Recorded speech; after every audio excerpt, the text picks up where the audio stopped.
Hello and welcome back to our podcast. This is Green Balance. At this channel, we are a group of professionals, athletes, CEOs, executives, doctors, founders, brand owners, wellness leaders, and high performance individuals who have a story connected to health, discipline, resilience, or leadership. Today's guest is Dr. Cam McDonald. This podcast here is designed for conversations that are practical and inspiring. We want our guests to inform us on their wellness journeys, career, evolution, personal routines, diet habits, achievements, challenges, and advice for others building in a healthier, more intentional life. Dr. Cam is a world leader in applying precision health across medicine, corporate leadership, and education. An accredited exercise physiologist, practicing dietitian, PhD scholar, and fellow of the Australian Society of Lifestyle Medicine. He brings more than 20 years of expertise. Cam educates doctors, leaders, educators, and schools worldwide, translating complex science into practical change. A trusted media authority featured on ABC TV, ABC Radio, and Channel 7. He has also shared the stage with the Dalai Lama. Okay, cool. Hello, Dr. Cam. Hi, Anik. Great to be here. How are you? Great. I'm excited. Let's get straight into it. So tell us, what has brought you into health and wellness? I think it started when I was a young boy. My dad was a dentist, and my mum was actually, she owned a healing center in my very small country town of Gundagai. So she was getting lots of alternative practitioners through. My dad was doing normal science, and there was always there was always a greater want in my bones of wanting to help people and understanding information, being able to explain it. Okay. And then I just fell into exercise physiology as my first degree. I then got really interested in diabetes and wanted to fix diabetes globally. That was my goal. So Okay. I realized I needed to understand more about nutrition. So I went and studied my Masters of Dietetics and then nutrition, and then it started working in private practice. And before you know it, I was just trying to get the best possible results that I could for people, and that leads to precision and personalization. So started when I was a boy, but it's been the thread of my whole life. Okay, great. And what are some of your favorite achievements so far, personally and professionally? That's a good question. I don't really think about. I guess when I'm measuring my achievements, the things that I'm really wanting to do is anybody that I meet or any group that I'm speaking to or educating, is that they, wherever the stage they're at right now, they're able to go to another level of awareness, self-awareness, other awareness, a greater level of health. So it's less about, I guess, milestones of trophies that I've won, but it's more about my consistency in being able to just be of use to people when I meet them. And I think that's come through my own development. And so I guess really understanding myself has been a big deal over the last Yeah. 10 years, so that I can then really understand where people are at and say, well, what's their next step and how can I help them get there? And they're all little micro wins. And I know it sounds a bit cheesy, but it's genuinely what lights me up. Okay, cool. That's very exciting. I think it's so cool, all of your PhD achievements and your academics. It seems like that really lights you up, like you said. Hmm. Okay, so where has this journey taken you professionally? You coach worldwide. Tell us a little more.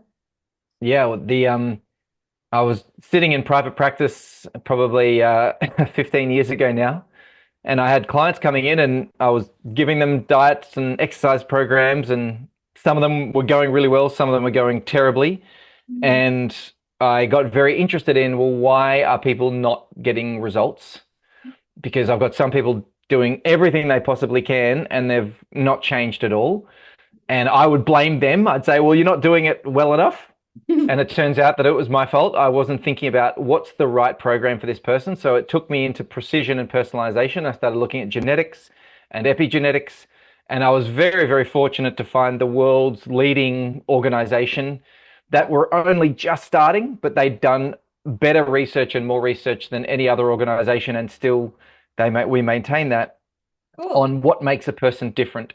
And so now that's allowed me then to step into a place where I practiced in precision health for a long time, saw thousands of clients myself, and supported them to really implement their individual preferences and their biological needs. Uh, and then that's led me to now leading and I guess, yeah, the best word is leading the education and delivery of precision health and well-being, precision medicine, precision wellness in workplaces, precision learning in schools. I'm very, very lucky to be able to facilitate those. And then with that comes conference workshops and keynotes and things that are a bit more on a bigger stage. So and now I just feel very fortunate to be able to be supporting the industry in a number of different industries in how do we move from where we are right now, which is very population health, generic health, Yeah. into how can we make it much more personalized and more precise. So it's an incredible experience. It's one of those things you have a whole lot of imposter syndrome along the way as well. You think, oh, I've achieved this, and should I really be leading this thing? But it turns out that I've been doing this stuff for 25 years. I've been doing it more intensely than I ever thought I would, I guess. And I have the knowledge and definitely the team to support us to be able to really lead the way. Cool. Have you seen a lot of transformations with fitness and diet in Australia that's very profound in the last decade? Like, have you noticed changes in? Well, I mean, the work that we're doing has not completely transformed the world yet, and that's probably why you're hearing about me for the first time here. But that time is to come. What I've seen in the last decade is just a cycle of, particularly in the industry, and this is the industry that we're trying to change, a cycle of fads. So, it was high protein diets, and then they were really exciting. And then high intensity interval training was very, very exciting. And then fasting was very, very exciting. And then GLP-1s are now very, very exciting. Really, what all of these strategies are is I want to lose weight as quickly as I possibly can. That's literally the marketing. Like that is everything everywhere. There's probably a much greater awareness now in women's health and what happens during perimenopause, menopausal phases, so that women are much better supported due to awareness, due to better science. There have been some big transformations that have occurred, but the problem with all of it is it's still very generically treated. So it's like, oh, you've got weight loss, great, take this GLP-1. And GLP-1s are not good for everybody. Oh, you've got, you want to do fitness, do high intensity interval training. Yeah. Or go do CrossFit. Yeah. Or go do high rocks or whatever's popular. And the problem, and this is what we're trying to re-educate the world on, is that none of those things are good for everybody. And everybody needs the thing that's right for them. So while we've been getting more information around women's health and maybe peptides and things like that, it's still treated, oh, I've got this problem, so let's treat everybody the same with that one problem. And that's the thing that is actually ruining our ability to get results. We've got to start thinking about, what does this person actually need? And once we understand what they need, we give that to them and their body gets better. And sometimes that's not GLP-1. Sometimes that's a hug. Sometimes it's better connection with their family. Sometimes it's 3 meals a day rather than 6. Sometimes it is fasting. Sometimes it's avoiding fasting. Sometimes it's lower protein diets. And the really cool fad, really, that we need to get into is what's right for me right now. Mhm. because that also changes as well. We have during the seasons, it's winter in Australia right now. Our bodies respond differently to what it does in summer, and it needs to be adjusted for that. But up until this point, it's been too complex. We've been able to do that very successfully for the last 10 to 12 years. It's just taking time for the industry to actually move away from just being on these cycles of fads and actually move into greater precision and personalization. That's definitely our goal. Personalization, yes, of course. Mm. Okay, and so when it comes to your biggest challenges that you face as a professional, what Mhm. is one challenge that you would like to overcome in the next year? As a professional, I think the greatest challenge up until this point has been people wanting to engage with AI, and I feel like that has now changed in a big deal, in a big way. So the greatest challenge now is people are going to be using AI for their health, but they have no idea what the underlying data is in that AI model. So most people are going onto ChatGPT and Claude and whatever, and they're saying, "Oh, this is good health information because it's writing it out in really clear lines, and I can enter in my information and I can teach it a little bit how to think." Yeah. But in order for an AI to actually do health really well, it needs millions of years of human data. It needs thousands and thousands of data points per person. It needs supervision by many, many different specialists to make sure that the information is actually correct, because a lot isn't, and a lot isn't personalized. So the biggest challenge will actually be educating people that all AI is not equal. Some AI is bad. A lot of AI is actually going to perpetuate the problems that we have already, which is generic responses. Like, oh, I've got cholesterol. Great. Well, this is all the information on cholesterol. It's like, well, none of that, or maybe two of that, two of those 10 bits of information are relevant for me, but a lot of it isn't. So it's about understanding, if I was going to use AI for my health, because it can literally change everything in our health in the next 5 years, like completely change everything in our health if we are using the right AI. But for people to be able to understand, am I using artificial intelligence that is actually designed to understand the body, because right now AI doesn't actually understand physiology. It understands the language of physiology, which is not the same. So it's really, really important for us, or for me, to be able to educate people on saying, hey, you're getting information from a particular source. You want to make sure that that source is right for you, right, and validated, because without that, we end up facing just a lot more issues as we go forward. So that's going to be the biggest challenge going the next year.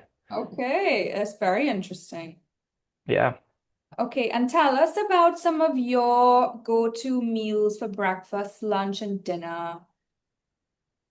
Okay. Well, as part of the work that we do, we are very precise with the types of foods that are better for us. And my body, unlike others, it's a 5 meal per day body. Um, my physiology just does better with that, and it does better with 5 meals because my brain is very, very active. I have a body that is more likely to lose weight rather than gain weight. So, and my nervous system is set to sympathetic mode, which is on fight or flight. Let's keep working really, really hard. So as a result of that, the 5 meals, generally I start with a smoothie that's got oat bran, oats, walnuts, a protein powder that's better for me, some sort of like chia or linseed, and then like a good cup of mixed berries, just with a bit of water. That's pretty much my breakfast every single morning. I then might have this morning I had a little hot thing of cacao, because that's a very, very high food for me. It's not high for everybody on their food list, but it's high for me. And then lunch is normally some sort of root veg, like pumpkin is my best root vegetable because it gets very specific on that. I'll normally do some sort of slow cook because my acid production's a little bit lower. This is related to my body. It's much easier for me to digest if things are slow cooked and pre-digested. So it's normally some sort of slow cook with all of the better foods that are good for me. So it's either meat or chicken. And then I'll often do we've got these great little salmon portions in Australia at Aldi. They're just like 130 grams. So I'll do one or two of those. with just a bunch of mixed veg steamed or something like that. Normally, it's normally cooked food just because I like warmer food. So that's a pretty normal day. Some snacks like mandarins and apples and oranges, but I'm pretty focused on my food at the moment. Okay, great. And do your family have any favorites in terms of homemade and then delivery for grab and go options? I mean, they've got some favorites. I've got two boys, a 5 and an 11-year-old, and their favorites is definitely pizza. There's no doubt about that. So we'll do that on a Friday night, or they'll do that on a Friday night. Um, Often, look, they don't go for much else because we've got chefs in our house that cook traditional Italian food. So when they make pasta, it's like restaurant quality pasta. They make their own pizza at home. Maybe, actually, my 5-year-old would pretty much murder anyone for a burger. So he loves a burger. Whereas my oldest, just when he's alone and left to his own devices with some pocket money, will go out for a frozen soft drink of some description. So while I would love to say that the dietitian precision health expert over here has perfect diet for his kids, sometimes they are left unsupervised and do their own thing. So normally it's pretty healthy food at home, or if we're doing a treat, we'll order something in. Okay, interesting. Yeah, I do like to state while we are interviewing that nothing here is dietary advice specifically, and always book in with your nutritionist for individual advice. But as nutrition professionals, we love to chat about diets and consistency and athletics and how it impacts our performance, energy, and family. And also having that 80/20 flexibility where most of the times your routine, you have your healthy items, but in a family, it's normal to have that flexibility. Yeah, perfect. Perfect. Cool. And when it comes to AI and diet, can you tell us a little more from what you mentioned earlier, what you're noticing in the technology in relation to intuitive eating principles Yep. and Yeah. self-awareness, like you said? Yeah, absolutely. So, what the dream would be is that we are so in touch with our body that we know what to eat because we're familiar with the foods that make us feel good. We're familiar with what is changing our cravings and where our energy is. But the reality is that no one gets taught that as a child. No one is being advertised to say, "Hey, how does your body feel?" All they're saying is, "Hey, if you want to feel good, you should have Coke," or "If you want to feel good, you should have McDonald's." So there is virtually no education at an early level that allows you to think, oh, what does my body actually need right now? There's no self-reflection. And because of that, we're learning it as an adult. It's a new behavior.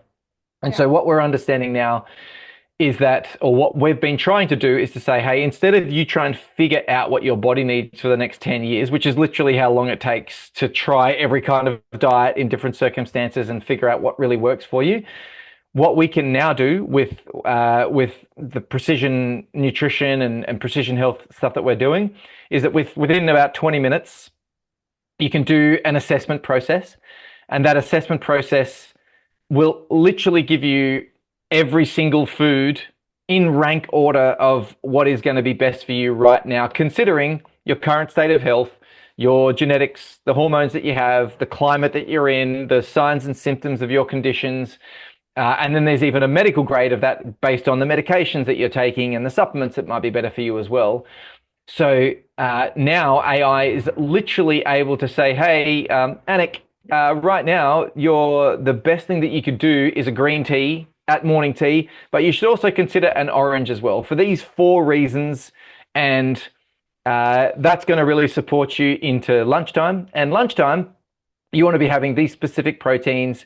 This bit of physiology is going on in your body. So make sure that you're not just having the proteins, but you're also having these specific vegetables as well, which are going to be supporting your recovery from the morning. Oh, but you didn't exercise this morning. Well, that changes your lunch options. It's that level of specificity is now available. You need 3 meals per day. Some people need 2 meals per day. Other people need 5 meals per day. Some people need them warm and well cooked. Other people actually need raw foods and do much, much better with raw foods as well. So just understanding that we can now be that specific. We can talk about the exact type of foods, the timing, the food preparation, even how that's going to change with the season, how that's going to change with your activities throughout the day. And the future, literally, this is possible now, Yeah. but it's going to be much more real in about a year. And that is, I'm walking down the street and my wearable says, oh, your heart rate variability says that you've been a bit stressed for the last 2 hours. And what we know is that this music and a cup of chai tea and a walk for 5 minutes is going to normalize your heart rate variability because of what we understand about your body. And you've got a meeting coming up and you need to be centered for that meeting. So you definitely don't want to be coming in tired and fatigued and stressed. So we're going to play this music, and I've ordered the chai tea for you. And I'm also going to and we're going to walk to the meeting. And so by the time you get there, you've listened to the music, focus on this, focus on your breath. Literally, AI will be saying, we see you, we know what's going on for your body, we understand what it needs, we see the state that you're in, and we know how to change that state. Oh, that music didn't work, no problem. I've got another song that will probably now switch it for you. And then it learns over time. So it's going to be much more than just precision nutrition. It is literally going to be health without thinking, where we're walking down the street and we're being guided into how we can prevent overstress. And what that means, for people that are looking at heart disease or longevity, let's say longevity, because everyone's into longevity at the Actually, moment. while you're mentioning longevity, my next question is, Yeah, can you tell us about anti-aging and longevity in terms of sure. nutrition? Yeah, no worries. Well, and I guess that it's a beautiful continuation. If you take care of the day, you take care of your life.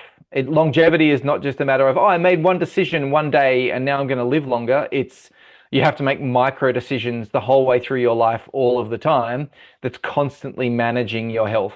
And when it comes to longevity and nutrition specifically, there are obviously there's some nutrients that help, like the antioxidants and the omega-3s, and having an appropriate amount of protein for you. Sometimes that's a lower amount for some people, sometimes it's higher. Yeah. But some of the bigger things that people miss, one of the greatest disruptors of longevity is your circadian rhythm. And that's not just your sleep, but it's also the timing of when you eat.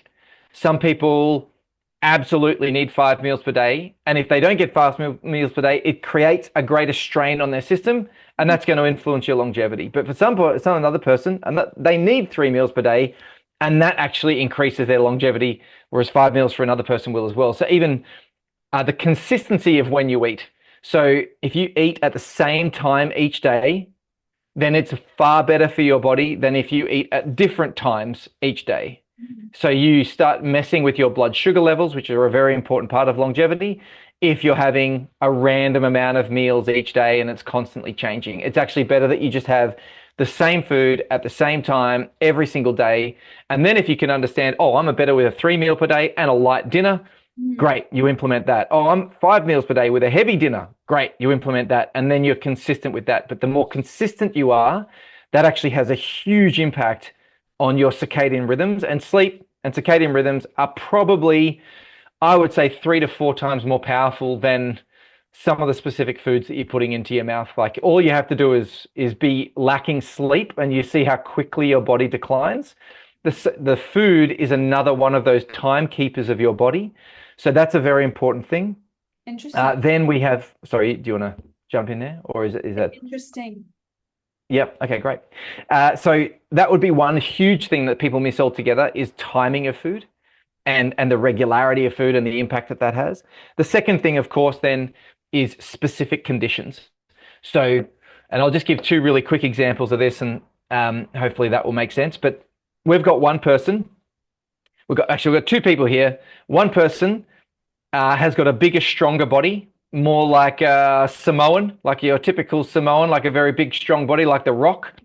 And what we know about bodies like that is that they have a tendency for type 2 diabetes and fatty liver and cardiovascular disease. That body has more tendencies of that, and even bowel cancer. Whereas if you take like a Scandinavian who's very tall and skinny, we know that their risks are actually more in cancer and in neural degeneration. Okay. So if we know that up front, the longevity pathway for them is going to be completely different because we need to prevent different things. Yeah. So longevity, just saying, oh, type like stage 2 exercise is really good for your longevity. It's like, no, that's not the case. It's what's going to be best to control the first person's blood sugar levels and to make sure that their heart is in the best health and their liver is in the best health. And that often is lower protein, lots and lots of vegetables, lower GI carbohydrates, and steady walking or heavy lifting. That's the little capture for the first person. But for the second person, it's going to be more endurance type running.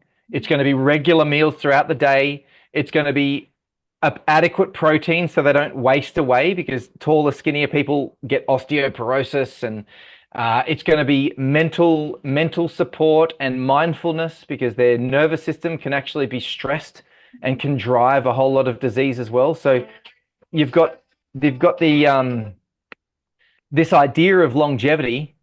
It is completely different for two people. You cannot give the same longevity strategy. Longevity just means I want to be healthier for longer. It doesn't mean eat green tea leaves for breakfast. Like it is, what's the thing that's going to kill me? What's the thing that's going to reduce my health? You need to treat that. And that's very, very different for different bodies. So people that are out there touting, oh, I've got the longevity cure, they're lying straight up because there is no one longevity thing for anybody, for everyone. It is the specific thing for them. And even more interesting than that, it's not about what happens in the future. It's about how can I maximize my health right now? That is your best strategy for longevity. It's not how can I try and do things into the future. It's no, how do I optimize my health right now? So your longevity strategy for the first person you might be in great health, and longevity is just maintaining your behaviors. Yeah. Whereas for another person, their health is really, really bad. And the first thing to do is to normalize them, to get them back to just, I'm feeling okay throughout the day. That's the best thing that they can do for their longevity.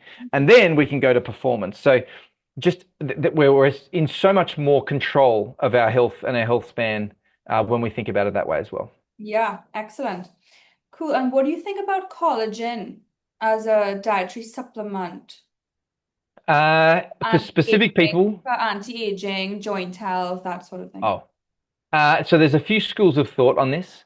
And the first is that when you eat collagen, you break it down into the peptides, into the amino acids that it is anyway, and then it just comes into your body as individual amino acids, and it may not have more benefit than just having normal protein amounts. There's one school of thought that's that way. And then there's another school of thought to say that, well, the specific amino acids that it brings in are going to be somewhat helpful. It's signaling to the body in a particular way that may support it.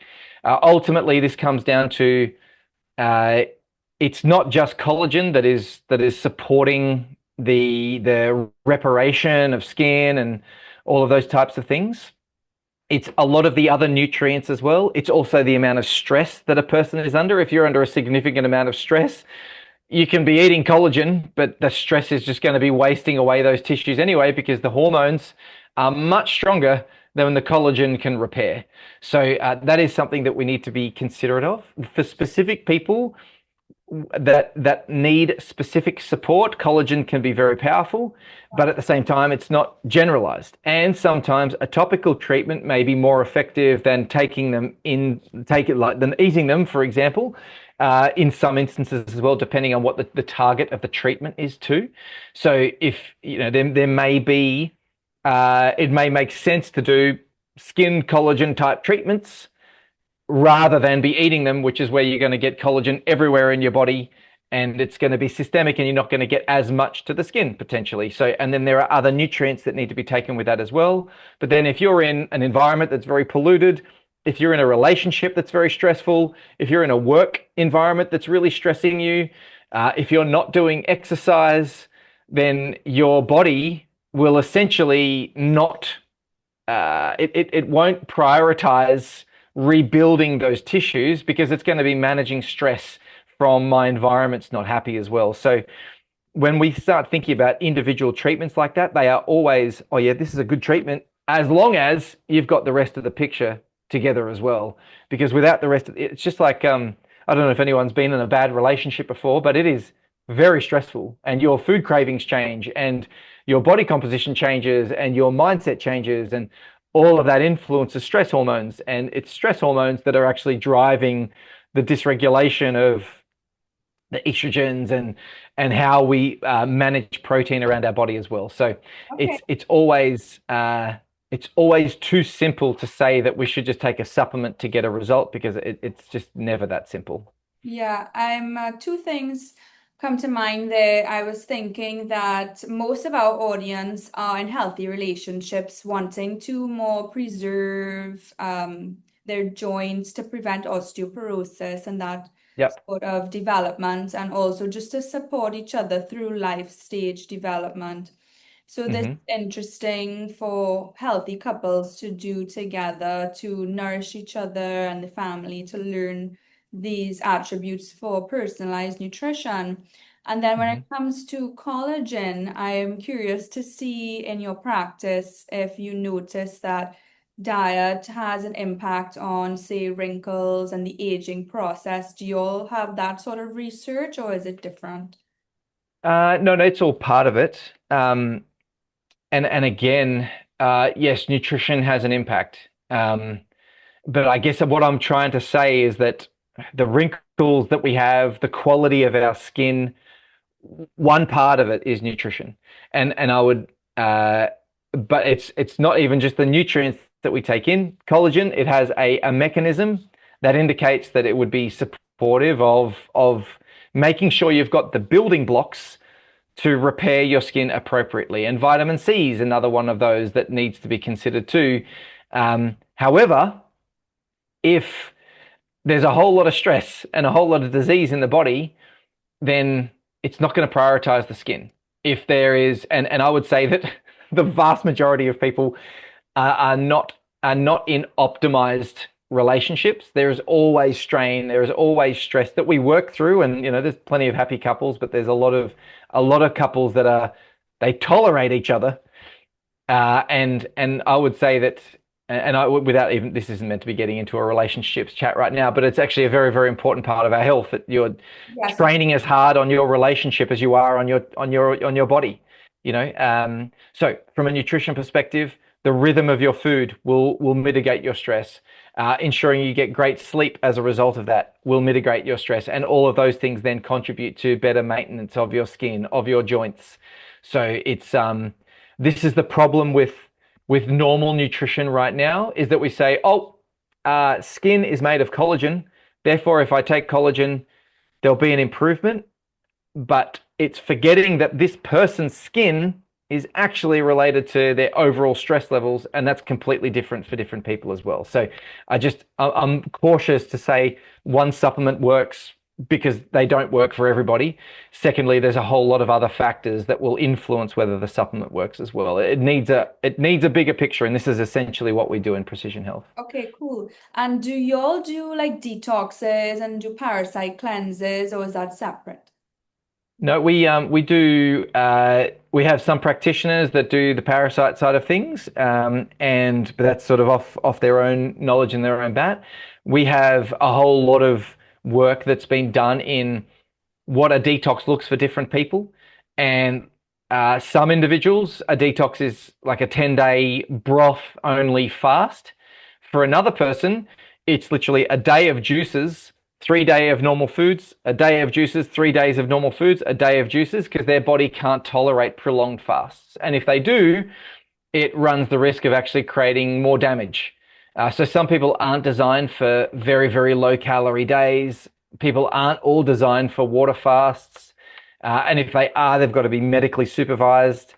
So we know that when we're doing a detox with the precision lens, there are specific targets that we're trying to focus on. For example, my body, the detox would focus on my nervous system. But for another person, it would focus on their liver. For another person again, it would be on their digestive tract. For another person again, it would be on the bile production that they have, because these different areas are more dominant in what creates health for them. So the detox is targeted specifically on the areas that make the most difference. So and this is where, again, just because we all understand how we detoxify in the liver, not everybody needs a liver detox. Okay. And this is important too. So uh, just the it's about the person. What does the person need? And in fact, I was looking at a detox for myself, and it said, look, right now your body is not set up for a detox. The detox should be considered really good sleep. And Okay. if you get really good and consistent sleep, that's the thing that's actually going to help you restore and recover and regenerate a whole lot more than anything that you would do during the day, because you need the energy coming in throughout the day. And it would actually create more strain for you to fast right now. So even understanding that nuance, it's like my body needed this rather than, oh, I've got a detox. There's a detox program. I should just do a detox. It may not actually be the best thing for you. So be specific about it. And that's exactly the work that we're doing as well. Okay, interesting. What are your top tips for sleep or sleep hygiene? Many people that I work with, their biggest challenge is sleep, whether it's Yep. restlessness or falling asleep or temperature or indigestion. Many of my clients have something to do with sleep. Do you notice any breakthrough routines, strategies for consistent all year round sleep?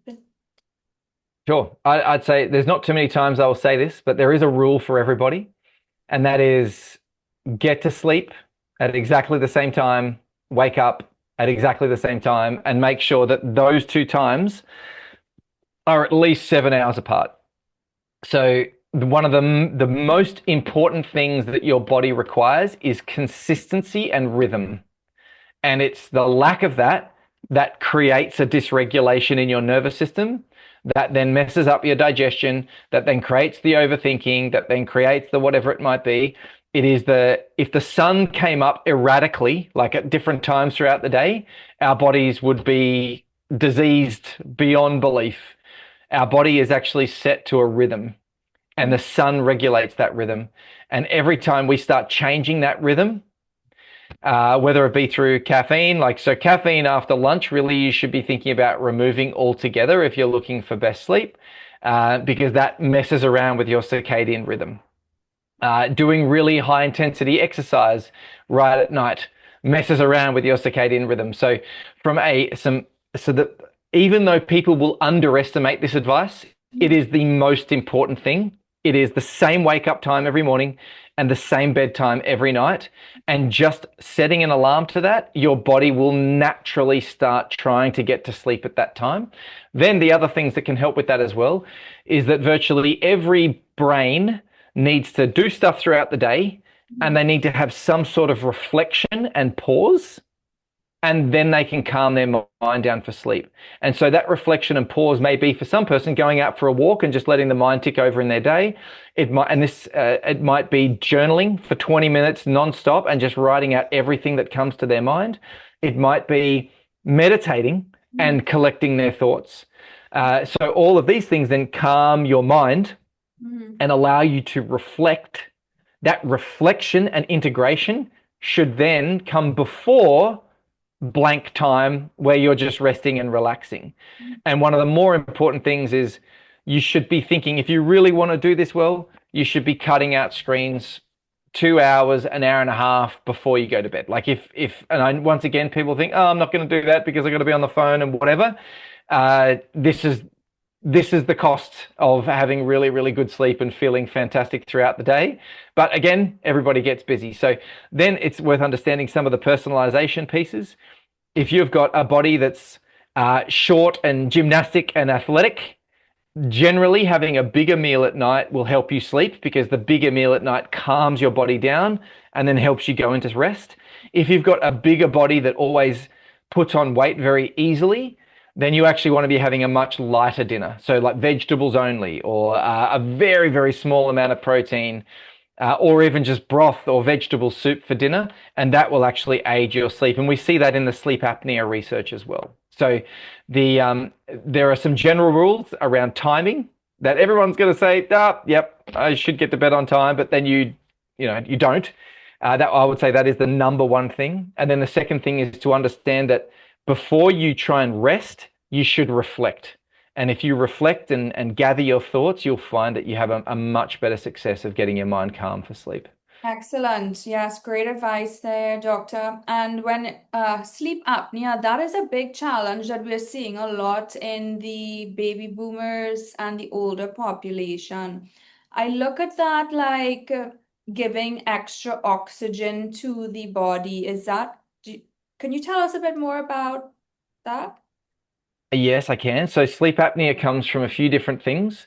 Often it's sleep apnea happens when you aren't getting enough oxygen and you have to wake yourself up to take in some breaths. And the reason that you aren't getting enough oxygen, well, actually, there's a number of reasons. The main one is not enough oxygen, is because particularly people with a higher BMI and more fat tissue on their body, the inflammation that is caused from the fat tissue, but also the weight of their neck can actually collapse their airways.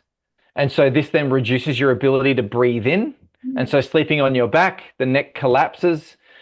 You're actually essentially choking, but it's only a very subtle choke. And then you gasp back awake and you engage more muscle, and then you can get full breaths. And then people will wake up many, many times in an hour, but they're only micro, and they never really get to deep sleep because they're lacking oxygen. That's one type of person.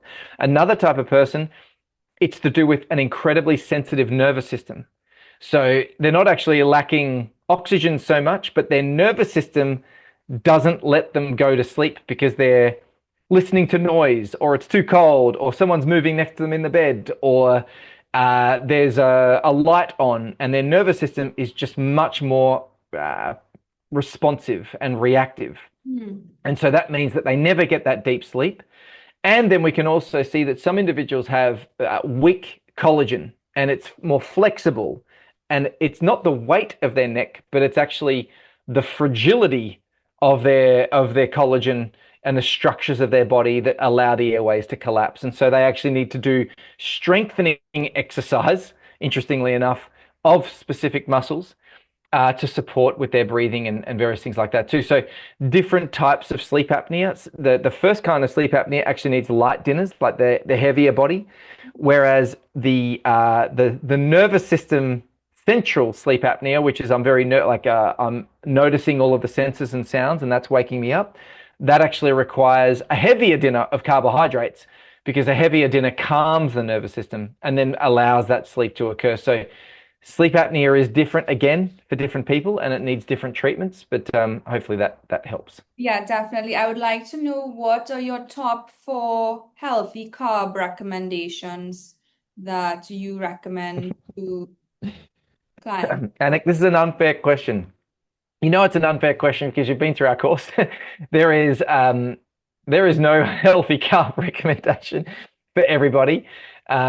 It's about what's best for your body. So what I would say on the balance of things, the foods that pose the least problems. I'm asking because, like, for example, some of our new listeners who are new into health might think carbohydrate, I'm gonna have a white bread sandwich or something, Sure, or sure. No, no, I'll address that. That's okay. So I would say, but once again, I will say that there is no right or wrong. It's just about what's best for your body. But what I would say on balance, the foods that I see highest ranked on lists, regardless of who they are, pumpkin is right up there as far as it is the least offensive. It's got a lot of nutrients that a lot of people need, and not much that they don't. And it ranks up very high on a lot of people's lists. So pumpkin is a carbohydrate, and I guess sweet potato to a lesser effect.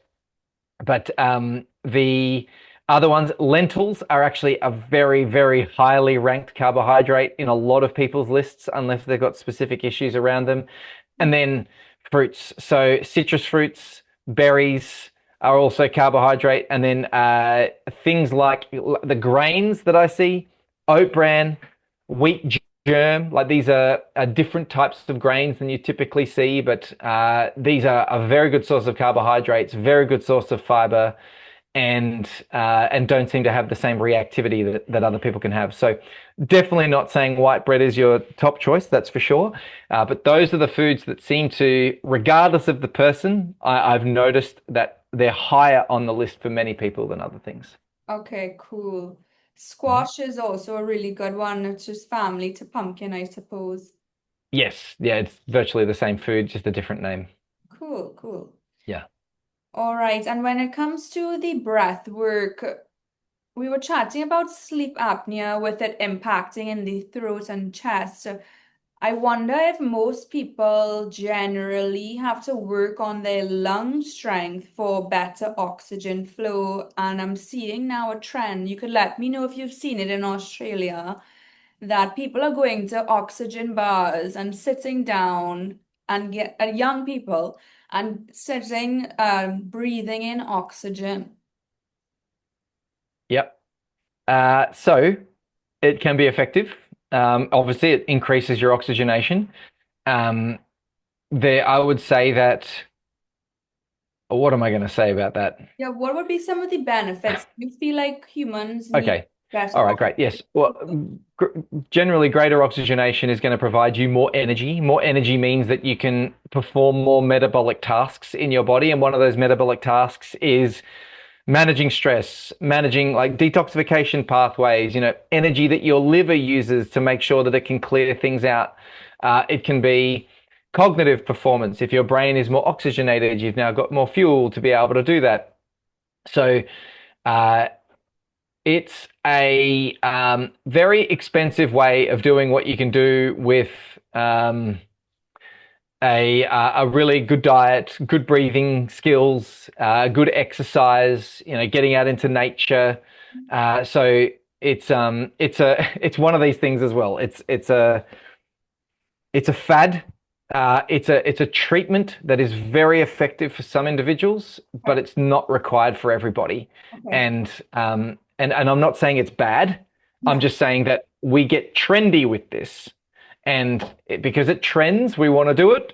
But it may not be that beneficial for us. And we go, oh, my friend got a really good benefit and I didn't really feel it. That's exactly what's going on. Like it wasn't that needed for you, but it was very needed for your friend.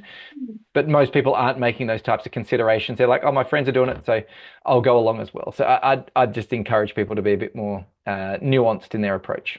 Yes. Okay. All right. And then when it comes to your practice online, where can we find you more if listeners want to connect and learn more about their health and personalized nutrition? Mhm. So there's a number of ways that I work with people. I guess I'm training health professionals in the principles of precision health and how to use the leading technologies in the space so that you're using the right kind of technology. Um, then we have so that's the Precision Health Alliance. That's the essentially that's the Precision Health at Shea Group. CEO of PHA is Precision Health Alliance. So you can look at the Precision Health Alliance for health professional training. I also do a lot of education for Shea Wellness and Learn 360, which is all part of the Shea Group as well. And the Shea Wellness is corporate well-being, so keynotes, executive health. It's also um, the Learn 360 side of things is precision learning and supporting schools so that we can actually understand this about kids before they get old. Like the true longevity story is actually making sure kids are healthy. That actually sets people up in a far better way than you'd think.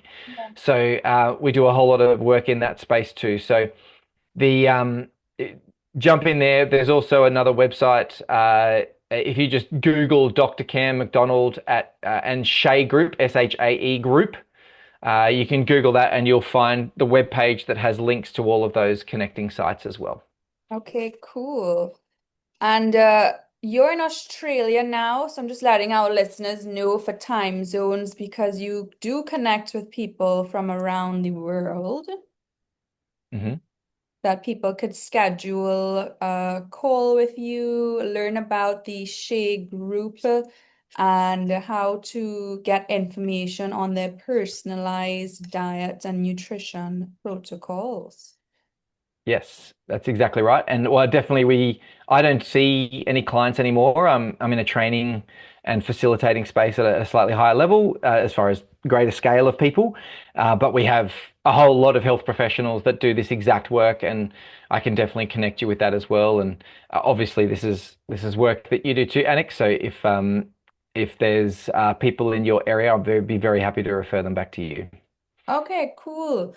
I love this app. I tried it once. I did a course with the Shea Group. I loved learning about the individual nutrition recommendations for different body types because it is needed when people have different weights, genetics, heights, summer, winter, different seasons, different locations, and to have information on more specific nutrition that helps humans to have the right resources to thrive. And we could definitely Yes. look in the future at looking more into this from the corporate wellness perspective and how you mentioned the wearables that people are using now to track their body metrics. That is very important for our evolving humanity. Exactly, 100%. It is literally our mission is to eliminate chronic disease and pain by 2050. It's for people to know themselves, know their body, to literally be designing a life that is designed for their body. So many people are caught on a treadmill of, oh, I think I've got to leave school and then get a job. Whatever job that is, whatever pays the money, that's what I'm going to do. And then they end up either in that job unhappy or bouncing from one job to the next because they never really find what's right for them. They never really find the relationship that really matches them. And it's now possible to have a much better understanding of yourself, a much better understanding of what your strengths are, a much better understanding of what your body needs. And if you put those things together, it is just incredible how great your life can be. And that's what we want for every single person on the planet. So we've got a very small and, well, actually, it's a large team now and very, very dedicated to this. So if that aligns with you and the journey that you're on, then we are here to support you every step of the way. Okay, cool. Thank you, Dr. Cam, for sharing your time, space, and energy with us here today. We're going to have this up on YouTube and looking forward to connecting more in the future with regard to personalized health, nutrition, and AI. Thanks so much. Appreciate it.